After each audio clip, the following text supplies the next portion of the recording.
20 రూపాయలు టికెట్కి ఎవడా అయ్యా ఆడికి నీకేటండి ఆయన నాకు. మనం ఈ రోజు శ్రీకాకుళం జిల్లా వజ్రపకొత్తూరు మండలంలోని పూండి సంతకు బయలుదేరాం. పలాస కాశీబుగ్గ టౌన్ కు కాస్త దగ్గరగా ఉండే ఈ ఊళ్ళో పురాతన గ్రామీణ సంత జరుగుతుంది. ఆ సంతలో కోళ్లను అమ్మడానికి వెళ్తున్న సమీప గ్రామాల ప్రజలు మనకు తారసపడ్డారు. వీళ్లు మనకు అక్కడ కనిపిస్తారేమో చూద్దాం.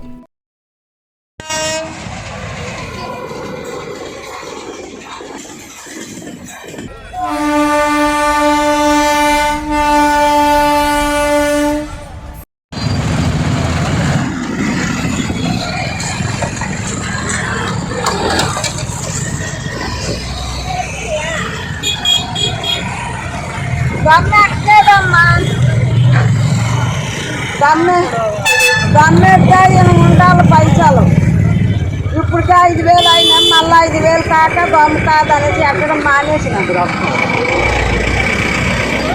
ఒకప్పుడు పశువుల అమ్మకంలో ప్రసిద్ధి చెందిన ఈ సంతలో ప్రస్తుతం గ్రామీణులకు అవసరమయ్యే అన్ని రకాల వస్తువులు లభిస్తున్నాయి. ఇప్పుడైతే ముఖ్యంగా నాటుకోళ్ల అమ్మకం కొనుగోళ్లకు పరిసర గ్రామాల ప్రజలు ఈ పూండి సంతకు వస్తుంటారు. నాటుకోళ్ల అమ్మకాలు చూసే ముందు అసలు సంతలో ఏమేం వస్తువులు అమ్ముతారో ఓ లుక్ వేద్దాం. ఇక ఈ రోజు ఉదయం ఇంకా సంత పూర్తి స్థాయిలో ప్రారంభం కాకముందే అక్కడ అమ్మే వస్తువులను షూట్ చేసుకుంటున్నాం.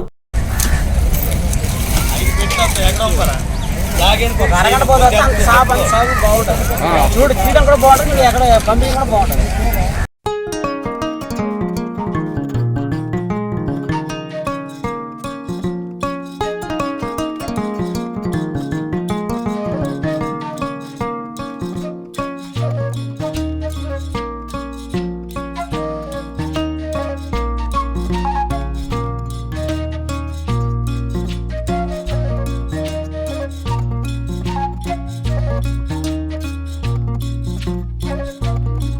ఇప్పటికీ ఈ గాజులంటే గ్రామీణ మహిళలకు మహా ఇష్టం. గాజులు వేసుకోవడానికి సంతకు వచ్చే వాళ్ళు చాలా మంది ఉంటారు.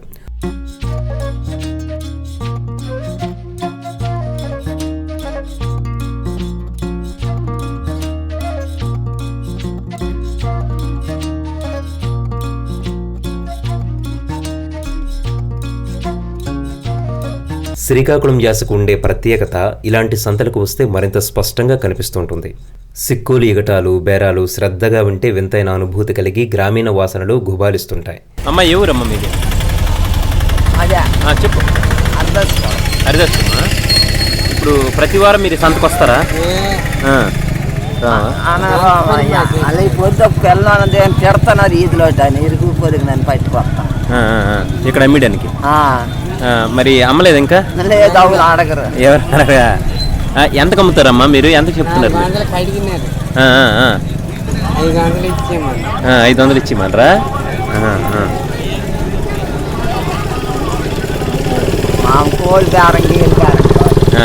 మామూలుగా ఇంటి దగ్గర ఉన్న పెంచుతున్నది.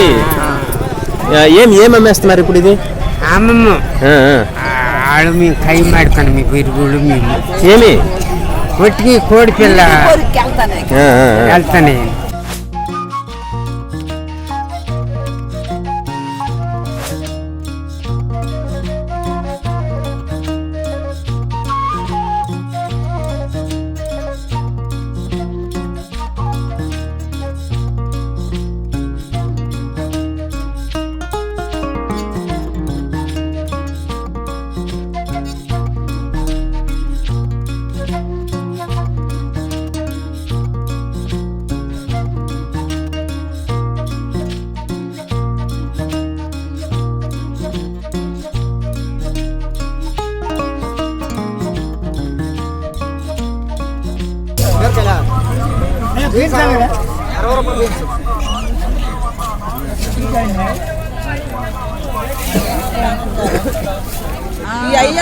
చెప్పాడు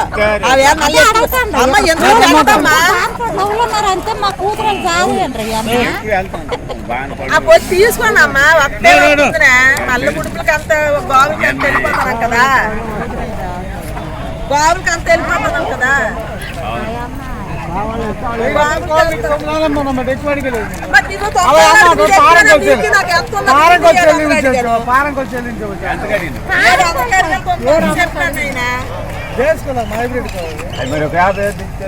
మరి ఇచ్చినా మరి చేసుకుంటాం. మరి అడిగారు. చిన్నది ఒకటి, చిన్నది.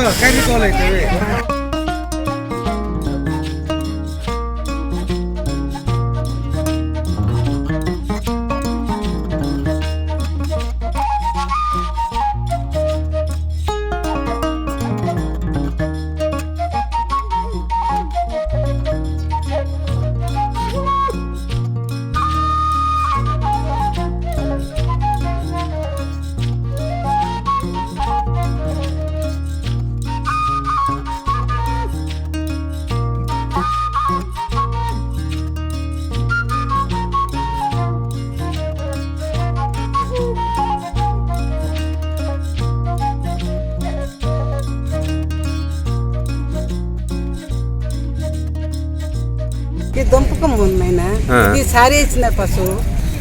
అమ్మ మీ పేరు? బానమ్మ. ఏ ఊరమ్మా? టెక్కలే. ఈయన దగ్గర కాసేపు నిలబడితే చాలు, కోళ్ల బేరంలో ఈయన ఎంత తోపో అర్థమైపోతుంది. అక్కడే కొని అక్కడే వేరొకరికి అమ్మడంలో ఇతగాడి చాతుర్యం చూస్తే భలే సరదాగా అనిపిస్తుంది. అదే సమయంలో గ్రామీణుల అమాయకత్వం చూస్తే కాస్త జాలి కూడా కలుగుతుంది.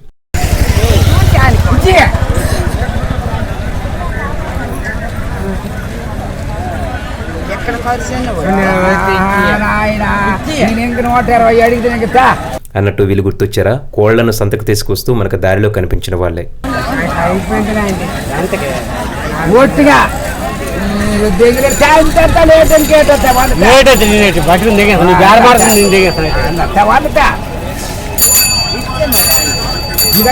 ఇచ్చేయండి. అదో జార మారుతుంది, నేను అడుగుతానండి. అలా పోటీ కాడ మనం 150 తగ్గించేసి 100 నాకు వస్తాయి. లేదు పట్టుకెళ్ళు. లేదు నాకు అది రేట్ రాదు. ఆ చాచీలకి 30 రూపాయలు బొక్క లేకపోతే నీకు గేది ఆడికి ఇచ్చేలేదు. 20 రూపాయలు చెక్కటికి ఇవ్వడా అయ్యా? ఆడికి నీకు ఏంటండి ఆయన నాచు ఒలికోటికి తీసుకెళ్తాను. ఒలికోటికి తీసుకెళ్తాను. 5-20 కలపడా ఇప్పుడు ఆ పైసలు అందుకుంటుంది కూడా ముందు కొలుగొట్టి తీసుకెళ్తాను.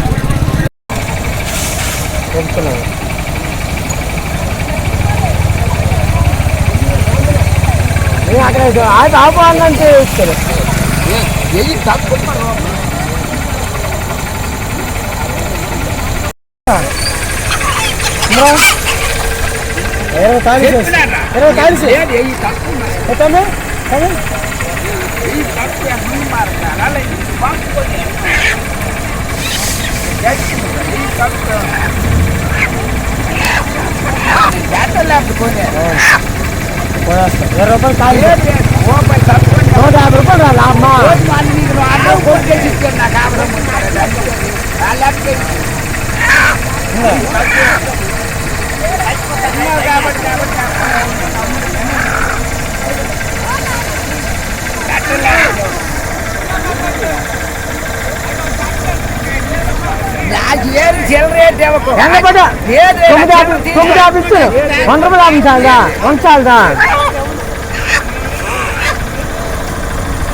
అంత కొంత నాకు తెలిసిన నాకు అటు బేరం లేకపోతే నీకు నువ్వే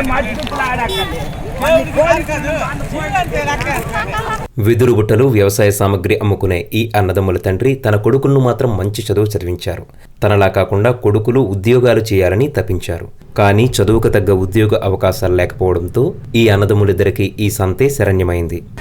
బ్రదర్ మీ పేరు? జగన్నాథ్. ఏ ఊరు బ్రదర్ మీది? వెదురు బుట్టలు కదా అమ్ముతున్నారు మీరు? మీరు ఎప్పటి నుంచి అమ్ముతున్నారు? ఇది 10 సంవత్సరాలు. మీరే మొదలు పెట్టారా లేకపోతే మీ తల్లిదండ్రులు కూడా? మా తల్లిదండ్రులు మొదలు పెట్టారు. మేము ఆల్రెడీ ఎంఏ బీఈడి చేసాను. స్కూల్ చెప్పుకుంటూ ప్రైవేట్ స్కూల్ చెప్పుకుంటూ కరోనా టైం స్కూల్ లేకపోవడం వల్ల మా నాన్నగారు బిజినెస్ చేస్తున్నారు. మీరు ఎప్పటి నుంచి చేస్తున్నారు ఈ వ్యాపారం? ఇక్కడ నేను వచ్చి 3 సంవత్సరాలు అవుతుంది. మీరు ఎంఏ బీఈడి చేసి ఈ సంతలో ఈ బుట్టలు అమ్మడం మీకు ఎలా అనిపిస్తుంది? కష్టపడుతున్నాం కాబట్టి కష్టపడలో తప్పేం లేదు. కాకపోతే టీచింగ్ ఫీల్డ్ అనేది చాలా ఇంట్రెస్ట్. ఆల్రెడీ కాలేజీలో వర్క్ చేసిన గెస్ట్ ఫ్యాకల్టీగా. కాకపోతే అక్కడ కరోనా టైంలో వల్ల తీశారు. శాలరీస్ 2 years శాలరీస్ కూడా లేవు. దానివల్ల ఫ్యామిలీ ఇబ్బంది అవడం వల్ల తప్పక ఈ బిజినెస్లో రావడం వచ్చింది. నాన్నగారు చేస్తున్నారు కాబట్టి దాంట్లో రావాల్సి వచ్చింది. ఇప్పుడు నాన్నగారే చేస్తున్నారా, ఇద్దరు కలిపి చేస్తున్నారా, మీరు ఒక్కరు? నాన్నగారు చనిపోయారు కోవిడ్ వల్ల. దాని టైంలో ఆ ప్లేస్లో నాన్నగారికి పేరు తేవాలని దీంట్లో నేను తీసుకొస్తాను. ఇప్పుడు ఇది మీరే అల్లుతారా, ఎక్కడైనా కొంటారా? అల్లుతాము, ప్లస్ అవసరమైతే కొంటాం. రైట్. ఇప్పుడు మీకు ప్రతి వారం ఇక్కడ అమ్ముతారు కదా, ప్రతి వారానికి మీరు ఎంత సంపాదిస్తారు? వారానికి 2-3 వేలు వస్తుంది మొత్తం 2-3 వేలు. అంటే మీ ఖర్చులు పోను? ఖర్చులు పోను అంటే 1000 రూపాయలు 500 వస్తుంది, లాభం అని వస్తుంది. టోటల్ బిజినెస్ అనేది 3000. ఈ టైంలో అయితే ఇంకా 2000, ఎందుకంటే దమ్ములు కాబట్టి. అవును. ఇప్పుడు మీరు టీచింగ్ ఫీల్డ్ చేశారు, ఇది చేశారు, మీకు ఏ లైఫ్ బాగుందండి? టీచింగ్ ఫీల్డ్ అంటే అఫీషియల్గా పిల్లలకి నీతులు చెప్పొచ్చు, చక్కగా విషయాలు చెప్పొచ్చు, పాఠాలు చెప్పొచ్చు, అఫీషియల్గా ఉంటుంది. ఆ ఫీల్డ్ ఇంట్రెస్ట్ కాబట్టి మా నాన్నగారు కష్టపడి దీంట్లో కష్టపడి నన్ను చదివించి ఆ స్థాయికి తీసుకొచ్చారు. కానీ కరోనా దీని వల్ల చనిపోయారు మా నాన్నగారు. ఇప్పుడు మీ నాన్నగారు ఇదే వృత్తి చేశారు, వృత్తి చేసి మాకు గొప్పగా చూడాలని చెప్పేసి మీకు మంచి చదివించారు. మా తమ్ముడు డైట్ అయింది, డిఎస్సి 2 సార్లు 1.5 మార్కులు పోయిందనమాట, మిస్ అయిపోయింది. వాళ్ళ నాన్నగారు సడన్గా కోల్పోవడం వల్ల ఇద్దరము. ఇప్పుడు మీ నాన్నగారు కోరుకున్నది ఏంటంటే, నేను కష్టపడ్డాను, నా కొడుకులు మంచి ఉద్యోగాల్లో ఉండాలని చెప్పి మీకు ఎంతవరకు చదివించారు కదా, మళ్ళీ మీరు ఇదే వృత్తిలో ఉండడం మీకు ఎలా అనిపిస్తుంది? అంటే మరి తప్పదు కాబట్టి బాధగా ఉన్నా మరి చెయ్యాలి, తప్పదు. మా ఇంకొక ఆప్షన్ లేదు, ఎందుకంటే మరి జాబ్స్ అనేవి లేవు. ఆల్రెడీ గెస్ట్ ఫ్యాకల్టీగా వర్క్ చేసిన గవర్నమెంట్ కాలేజీలో, ఈ కాలేజీలోనే శాలరీస్ లేక కొన్ని ఇబ్బందుల వల్ల క్వారంటైన్ వల్ల తీస్తారు. తీయడం వల్ల శాలరీస్ లేక ఈ వృత్తి తప్పక చేయవలసి వస్తుంది, మరి ఇంకా ఆప్షన్ లేదు. బ్రదర్, మీ పేరు? దాసు. ఈ సంతలో ఏమమ్ముతున్నారు మీరు? మేము మేదర్ సామాన్లు, కన్నెలు, రైతు సంబంధించిన వస్తువులని మా దగ్గర ఉంటాయి. ఐరన్ వస్తువులు, లేదా కర్రలు కానీ, లేదంటే మేదర్ సామాన్లు కానీ, లేదా కన్నెలు, ఇలాంటివన్నీ అమ్ముకుంటాం అనమాట. మీరేం చదువుకున్నారు బ్రదర్? బిఎస్సి. మరి ఉద్యోగాలకు దేనికి ప్రయత్నిస్తున్నాము, ఒక పక్క ప్రయత్నిస్తూ వ్యాపారం చేస్తున్నాం అనమాట. జాబ్ వచ్చినట్లయితే జాబ్ చేస్తాం. మా నాన్నగారు కూడా జాబ్ వస్తుందని చదివించారు, మేము అలాగే చదువుకుని ఉన్నాము. ఇప్పుడు ఆ ప్రయత్నంలో ఉన్నాము. కాకపోతే అన్ఎక్స్పెక్టెడ్గా మా నాన్నగారు ఎక్స్పైర్ అయిపోయేసరికి మేము ఈ వృత్తిలోకి రావాల్సి వచ్చింది. అంతేగా మా నాన్నగారి వృత్తిలోకి రండి అనేసి మాకు చదివించలేదు, ఉద్యోగాలు రావాలనే ఉద్దేశంతో చదివించారు. అది తప్పని పరిస్థితులు రావాల్సి వచ్చింది. తీసుకొని దిగబెట్టాను, తెచ్చాను. మా ఆవిడకి వెళ్ళి తెచ్చినాను బడ్డీ నుండి. తెచ్చిన తర్వాత ఒక 30 గంపలు కట్టాను ఇంటికాడ. కట్టి మళ్ళా ఇలాగా వరికెక్కినాను, కాలాలు నిండి పడిపోయి చూడు ఎంత మోసం. ఇలా డబ్బులు పడిపోయాను అంటే ఇంత దూరం దగ్గరికి వచ్చి చూడు.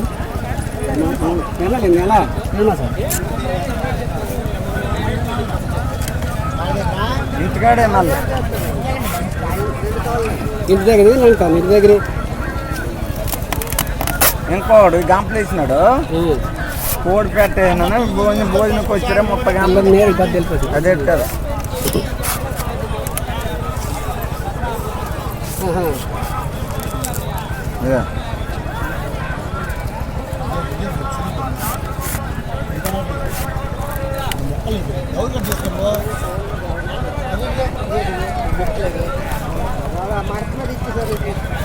ఏం ಮಾಡ್ತಾ చూసుకోవాలి.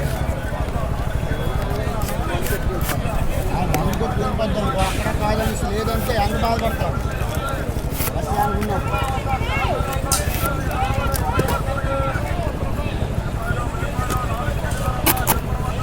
మూడేస్తుంటాయి అమ్మదా ఆయన తెలిసిన కదా.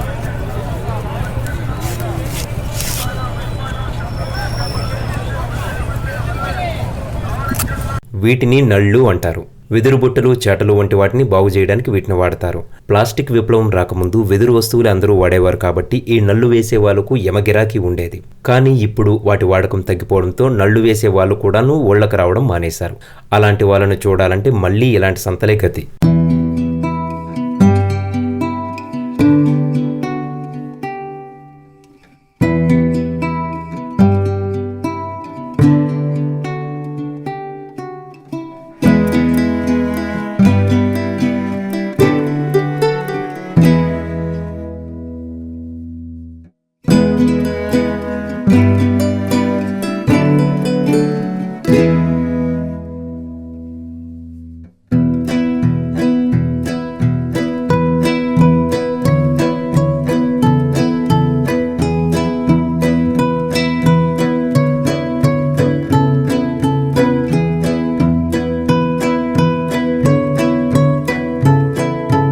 బాబాయ్ అప్పుడు నల్లేసి వాళ్ళు గల్లా కదా. ఇప్పుడు ఈ ప్లాస్టిక్ తాళ్ళు వేస్తున్నారా ఏమలగా?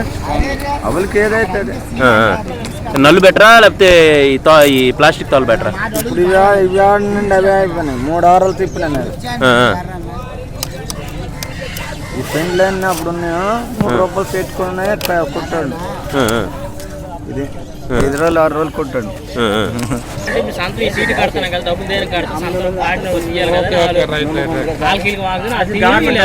కదా సదుపాయాలు కల్పించాలి కదా. వారానికి 40-50 రూపాయలు.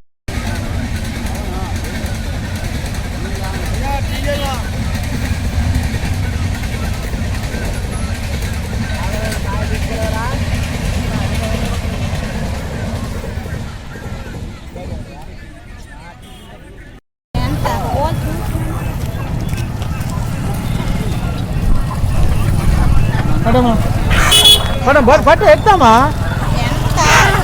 బరువు చూసుకో. బరువు నాకు బాగు బాగు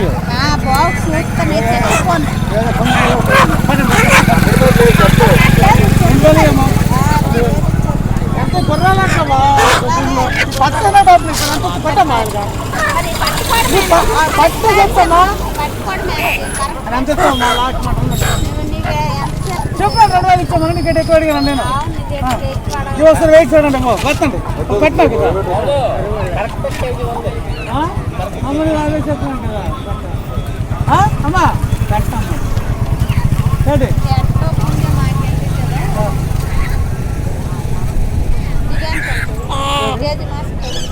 ఒకటే కేజీ పైన వస్తామ్మా.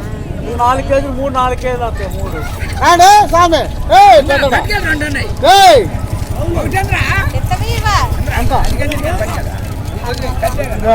ఎక్కడమ్మా పిల్లల రేటు పిల్లలు కాదమ్మా గొర్రెపోతున్నవి పిల్లలు కావాలి. లాస్ట్ మాట ఎంత వస్తా చెప్పు. పైన 5 కాదు పైన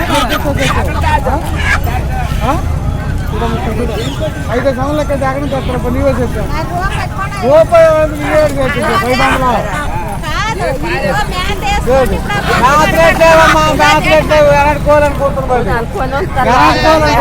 దొరికిపోయినా ఏమైనా దొరికిపోయినా 5 సంవత్సరాలకి అడుగుతాం. జగనమ్మా 2000 రూపాయలు ఏడయ్యా కొడుచుకుందా. అది రక్తాలు తిరుగుతుంటారు గీజలా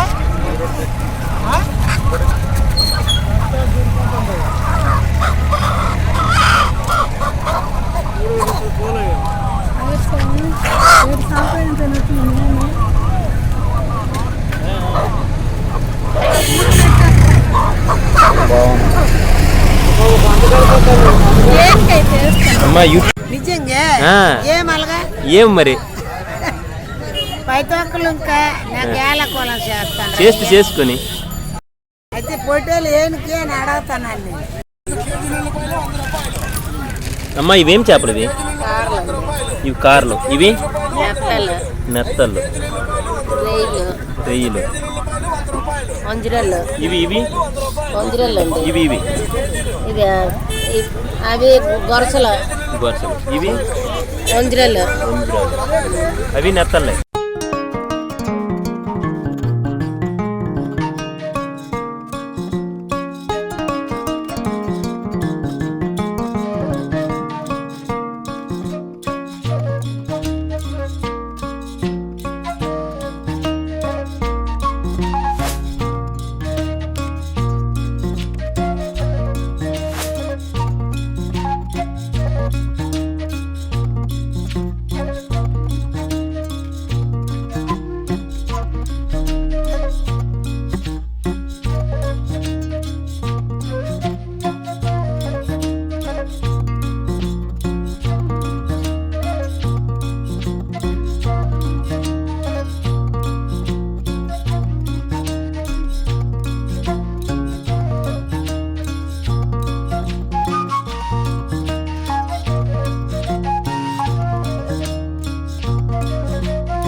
తరాలుగా కుండల అమ్మకాల కోసం ఈ 2 కుటుంబాలు ఈ పూండి సంతకు వస్తుంటాయి. అమ్మ మీ పేరు?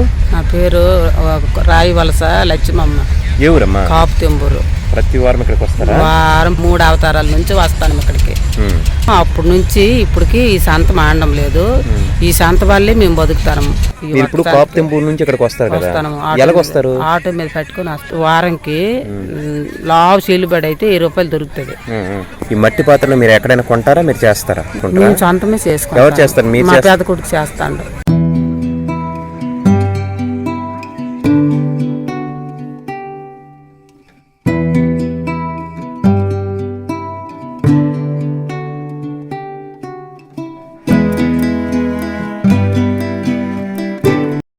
ఇదే ఊరయ్యా? కాపుతుంబరే. మీ పేరు? రాయి వలస రామన్. మీరు ఎప్పటి నుంచి ఈ సంతలోకి వస్తున్నారు? ఇది ఇంచుమించు ఒక 50-60 సంవత్సరాలు అవుతుంది. ఈ కిట్టుబాటు ఎలాగుందన్న? వృత్తి చెయ్యాలని చేస్తాను కానీ ఇంకేం కిట్టు పెట్టేది ఉండదు అసలు. రోజు దినానికి 100 పడదు అసలు. ఈ సంతలో అమ్ముతారు? ఈ సంతలో అమ్ముతాం. ఇంకా వేరే సంతకి వెళ్ళము. ఇంకా అది ఒక పండుగ పుణ్యమైనడు సోమవారం సంతకి వెళ్తా కానీ. ఎక్కడ సోమవారం సంత? నందిగమ్మ. ఇప్పుడు ఒక వారానికి మీకు ఎంత కడుతుంది అయ్యా? మాకు వారానికి ఈ అనసీజన్లో టికెట్ కదా వారానికి ఒక 3000 2000 కడుతుంది. అంటే యాసైలు ఇప్పుడు ఏం కాదు. ఇప్పుడు కూరగాయలు దొరకడం కష్టం. ఇప్పుడు కాపుతెంబూరు నుంచి వెల తీసుకొచ్చారు? కాపుతెంబూరు నుంచి ఆటో మీద తెచ్చి అక్కడ ఇడుకొని సెల్లకపోతే ఇక్కడ పెట్టేయడము, మళ్ళీ వచ్చే వారం ఒట్టి నడిచి రావడము. ఇక్కడ పెట్టేస్తే మరి ఏం సమస్య లేదా? ఏ సమస్య అంటే కొన్ని పోవడము, ఉన్ని కడుకు ఉండడం, తీసుకెళ్ళిపోవడము, ఉండమే. కానీ మరి ఇంకా మనము పోయిన ఎవరికి సక్క అడగలేమని. అవును, అంతే కదా.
పూండి రైల్వే స్టేషన్ సమీపంలో జరిగే ఈ సంతకు లోకల్ ట్రైన్లో కోటబొమ్మాలి ప్రాంతం నుంచి కూరగాయలు తెచ్చి ఇక్కడ అమ్ముతుంటారు. మధ్యాహ్నం 12 గంటల సమయంలో పూండి రైల్వే స్టేషన్లో ఆగే లోకల్ ట్రైన్ను అందుకోవడం కోసం కూరగాయలు అప్పటికీ సరిగా అమ్ముడు కాకపోతే తక్కువ డబ్బులకి ఇచ్చి వెళ్ళిపోతుంటారు కోటబొమ్మాలి కూరగాయలు అమ్మేవాళ్ళు.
కొత్త విషయాలు తెలుసుకోవాలనుకునే వాళ్లను, విలేజ్ లైఫ్ స్టైల్ ఇష్టపడే వాళ్లను ఎంటర్టైన్ చేయడమే విలేజ్ వన్ టీం పని.